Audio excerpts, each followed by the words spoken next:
warahmatullahi wabarakatuh. Halo semuanya, jumpa lagi bersama kami di podcast Al-Fatih. Kenalin, nama aku Alena Putri. Aku merupakan siswa kelas 11 di Madrasah Aliyah Al-Muhajirin Kobar. HIV atau AIDS adalah penyakit yang menakutkan bagi banyak orang. Mereka yang menderita HIV/AIDS akan merasa khawatir, takut, gelisah, dan putus asa dikarenakan belum ditemukan obat untuk penyakit ini. Yang ada hanya untuk mencegah tumbuh kembang dari penyakit ini. Lalu, apa itu HIV/AIDS? Bagaimana respon kita dan stigma masyarakat? Inilah topik yang kita bahas pada hari ini. Kali ini kita kedatangan bintang tamu yang sangat luar biasa. Beliau adalah Duta Genre Kepulauan Bangka Belitung tahun 2020 dan Duta Bahasa Kepulauan Bangka Belitung tahun 2022 serta Duta HIV Daerah Istimewa Yogyakarta tahun 2019. Beliau adalah Bapak Janurianto Syahputra. Assalamualaikum Alena. Waalaikumsalam, selamat datang Bapak. Apa kabarnya Pak? Alhamdulillah baik sekali. Alhamdulillah. Pak, aku mau nanya nih Pak, apa sih HIV itu?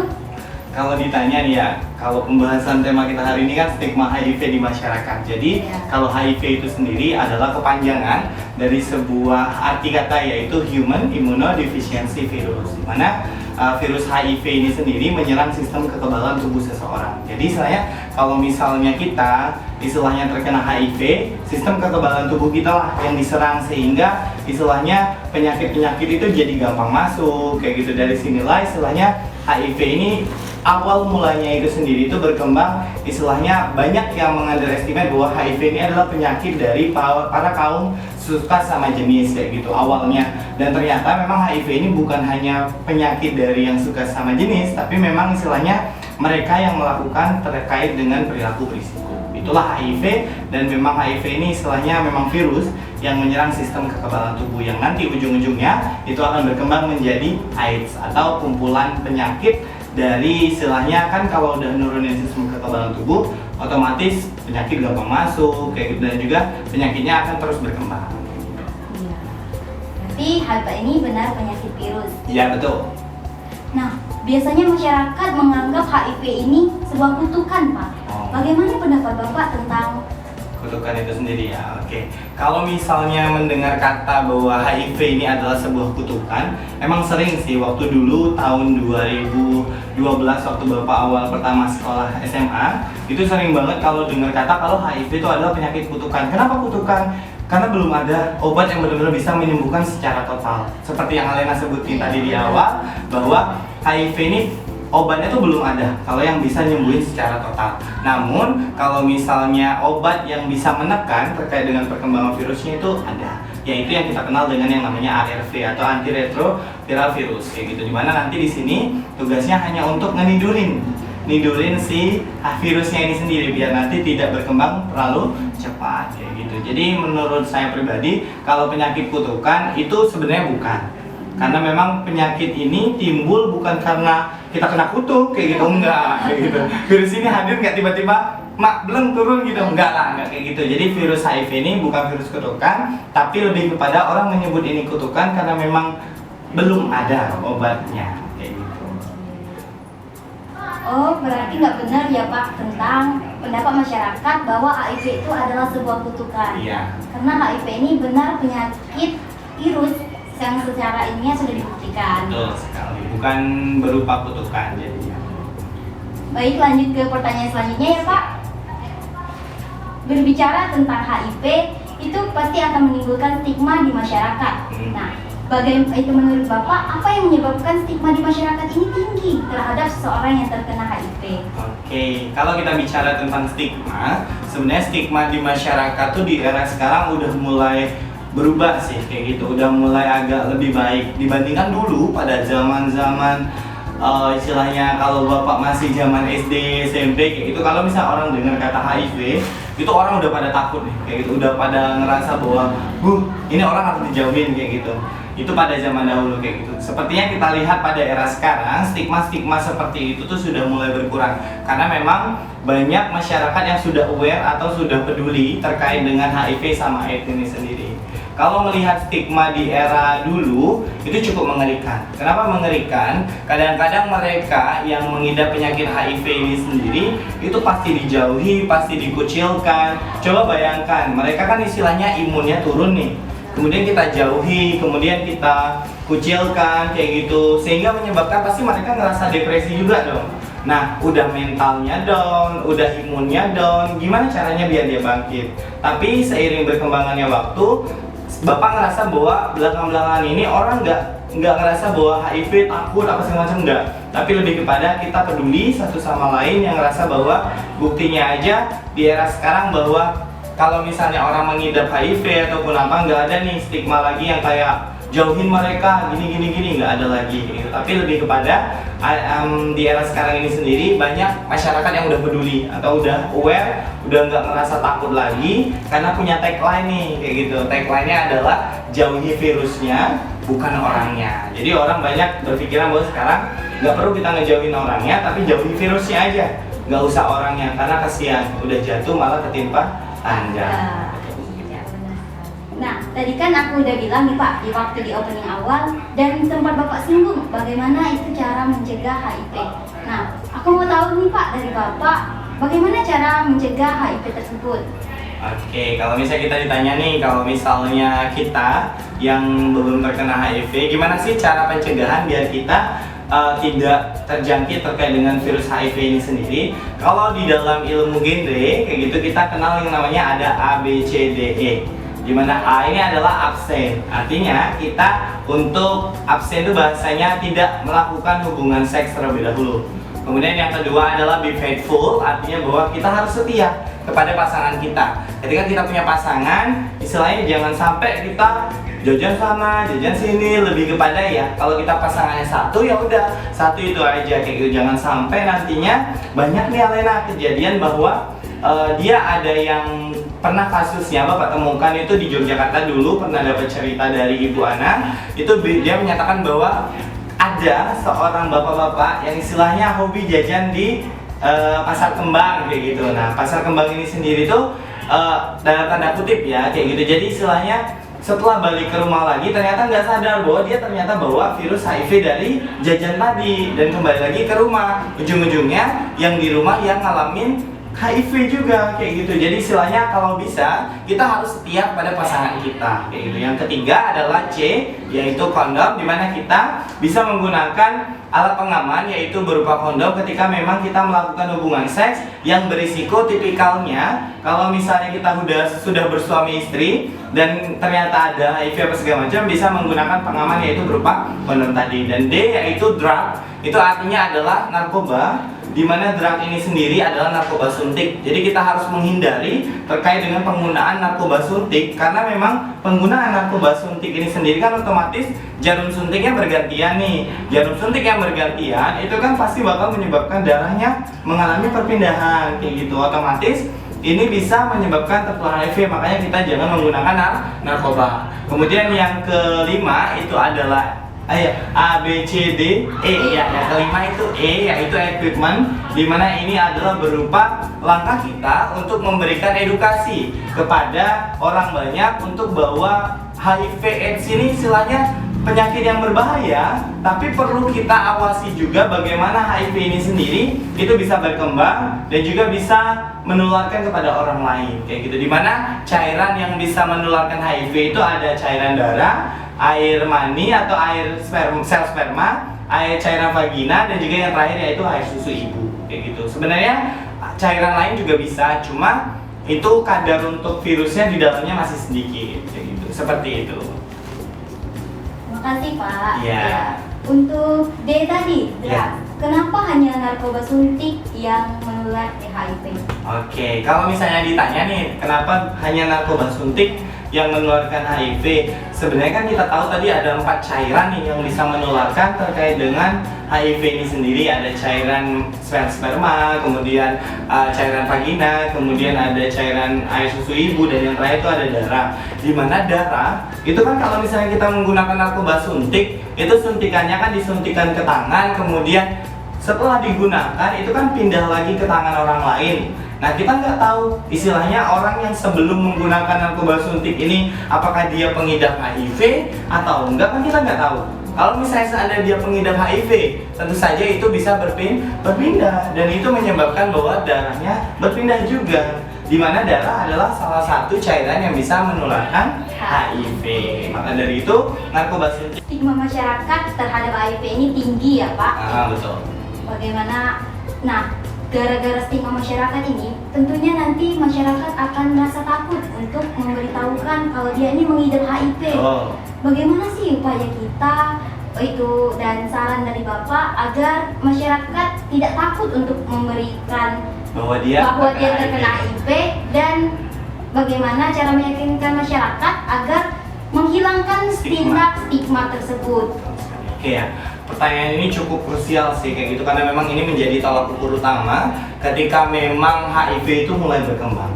Bagi seseorang yang istilahnya terkena HIV, itu jangan takut kayak gitu. Orang yang kena HIV ini pasti ada tesnya, yaitu namanya VCT, yaitu Voluntary Counseling Test. Dimana Voluntary Counseling Test ini sendiri adalah langkah yang dilakukan dimulai dari dengan cara kita konsultasi dulu dengan dari pihak istilahnya yang wajib kayak gitu. Contoh misalnya dari pihak klinik, dari pihak puskesmas, itu nanti kita melakukan konseling. Nah, setelah kita melakukan konseling, barulah berikutnya kita diambil sampel darahnya atau di sampel-sampel lainnya, itu baru diambil. Kemudian setelah hasilnya keluar, barulah berikutnya kita bakal istilahnya beritahu. Kalau kita negatif, berarti kita diberi wanti-wanti bahwa kayak gini. Kemudian kalau misalnya kita positif, otomatis kita juga diberikan saran bahwa alangkah lebih baiknya Bapak nanti minum obat terkait dengan yang namanya ARV untuk menekan terkait virusnya tidak berkembang terus, dan ini harus disesuaikan dengan metabolisme dari si tubuh yang kena HIV ini sendiri. Makanya kalau misalnya kita terkena HIV, itu pasti langsung diarahkan dengan baik, dan ini prosedurnya tuh udah luar biasa manis dan luar biasa indah bahasanya. Jadi kayak nggak perlu takut lah kalau misalnya orang terkena HIV, itu jangan takut kalau misalnya aku nanti dijauhin, enggak. Dan bahkan ada yang namanya panti untuk menampung dari mulai anak-anak yang terkena HIV maupun istilahnya orang-orang kelompok-kelompok yang istilahnya mereka semua terkena HIV. Bahasanya tuh ada komunitasnya. Jadi biar mereka merasa bahwa kami ini nggak sendirian kayak gitu. Dalam arti kata bahwa jangan sampai juga kita yang terkena HIV malah kita yang menularkan ke orang lain kayak gitu. Jadi kalau menurut Bapak pribadi, kalau misalnya ditanya gimana sih caranya ngeyakinin, sebenarnya nggak usah takut kayak gitu terkait HIV ini. Nggak usah takut ketika kita memang melakukan perilaku berisiko. Alangkah lebih baiknya malah kita harus tes dulu. Biar apa? Biar kita tahu bahwa kita nih udah kena HIV apa belum. Kalau misalnya kita nggak tes dan kita nggak bahasanya datang, pasti virus itu berkembang terus dong, dan dia bakal menyebabkan kita malah jatuhnya ke AIDS dan menjadi badan kita gampang sakit dan segala macam, malah makin bahaya. Mending kita tes HIV dan tanya terkait bagaimana langkah-langkah selanjutnya ke pihak-pihak yang memang berwenang, seperti contoh dari puskesmas, klinik kayak gitu, dan juga organisasi-organisasi yang non pemerintah juga ada kok yang menyediakan terkait ini sendiri. Dan juga kalau misalnya ditanya nih, bagaimana sih biar stigma ini nggak negatif kayak gitu, kuncinya satu, edukasi. Edukasi ini dalam arti kata bukan berarti hanya sosialisasi saja, tapi lebih kepada kayak iklan-iklan yang ada di pemerintah juga harusnya bisa memberikan edukasi yang positif. Harusnya bisa juga memberikan gambaran bahwa HIV ini memang berbahaya, tapi bukan berarti bahwa orang yang kena HIV ini harus dijauhi. Harusnya iklan-iklan, ada film-film itu yang bisa memberikan edukasi secara nggak langsung. Karena kita tahu bahwa Renaya zaman sekarang ini kalau misalnya kita lewat sosialisasi bosen, bener banget, bosen banget. Makanya dengan cara bisa lewat film, bisa lewat iklan yang istilahnya anak muda banget lah kayak gitu, kayak ngomongnya antara lo gue kayak gitu bahasanya, seperti itu. Apalagi banyak platform nih ya Pak, ya, di Instagram, TikTok itu bisa dibuat edukasi untuk mengedukasi banyak orang. Betul. Tadi kan pernah Bapak singgung tuh, Bapak pernah terjun langsung ke lapangan waktu di Yogyakarta. Bapak menemui bahwa HIV itu bukan hanya dari LGBT ataupun dari lainnya. Nah, jika terdapat kasus nih ya Pak, ada anak yang berusia 8 tahun sudah terkena HIV. Itu bagaimana Pak? Siapa yang disalahkan dan bagaimana cara kita meyakinkan anak tersebut agar tidak takut dan Kalau misalnya terdapat kasus seperti itu, sebenarnya alangkah lebih baiknya memang dari pihak keluarga terlebih dahulu yang istilahnya harus bisa mengantisipasi. Sebenarnya kalau misalnya ditanya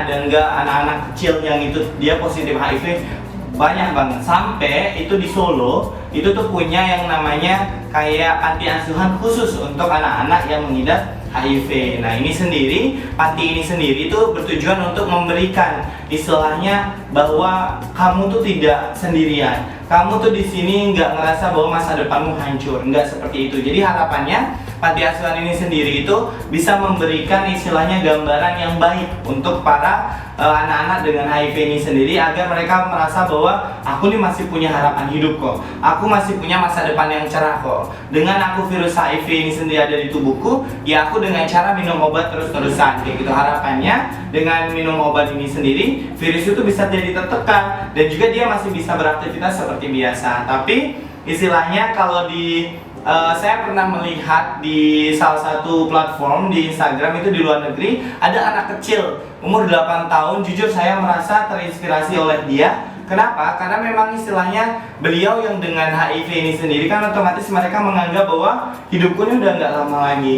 Hidupku ini kayaknya udah nggak bertahan lama kayak gitu dan ini udah kayaknya mau berakhir. Dan anak kecil itu cuma bisa ngomong bahwa ya memang aku dengan HIV, tapi gimana caranya aku harus tetap bertahan dengan HIV ini sendiri dan untuk melanjutkan masa depanku sendiri. Dan jujur di sana bahwa ada satu hal yang harus kita tekankan bahwa kita dengan HIV bukan berarti bahwa kita masa depannya hancur.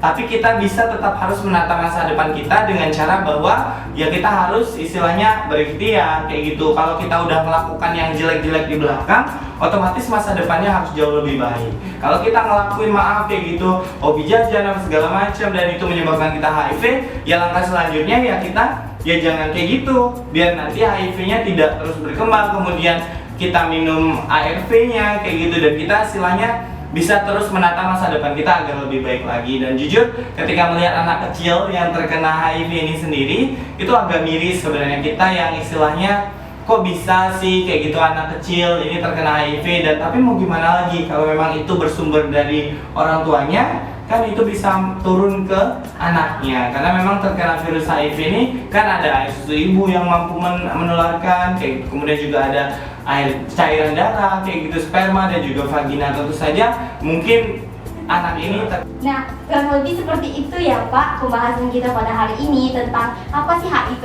itu, bagaimana cara kita mencegah stigma masyarakat dan cara menekan virus HIV agar tidak berkembang biak.